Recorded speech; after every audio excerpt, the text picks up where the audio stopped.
শেষ পর্যন্ত আসন্ন টি-20 বিশ্বকাপের জন্য 15 সদস্যের দল ঘোষণা করেছে বাংলাদেশ ক্রিকেট বোর্ড। ঘোষিত দলে নেই কোনো চমক। প্রথমবারের মতো টি-20 বিশ্বকাপে অধিনায়কের দায়িত্ব পালন করবেন নাজমুল হোসেন শান্ত। তার ডেপুটি দায়িত্ব পালন করবেন চোটগ্রস্ত তাসকিন আহমেদ। মঙ্গলবার দুপুরে শেরেবাংলা জাতীয় ক্রিকেট স্টেডিয়ামের সংবাদ সম্মেলনে আসন্ন টি-20 বিশ্বকাপের জন্য দল ঘোষণা করেন বাংলাদেশ ক্রিকেট বোর্ডের প্রধান নির্বাচক গাজী আশরাফুল হোসেন লিপু। এ সময় তার সঙ্গে ছিলেন দুই নির্বাচক আব্দুর রাজ্জাক ও হান্নান সরকার।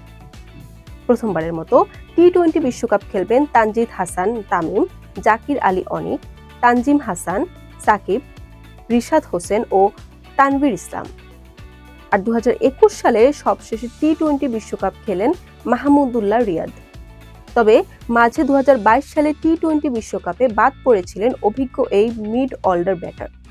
এই বিশ্বকাপ বিরতি দিয়ে আবারও টি-20তে বিশ্ব আসরের স্কোয়াডে ফিরছেন ডানহাতি এই অলরাউন্ডার। এর আগে গত বছরের ভারতে হওয়া ওয়ানডে বিশ্বকাপের স্কোয়াডে রাখা হয়েছিল তাকে।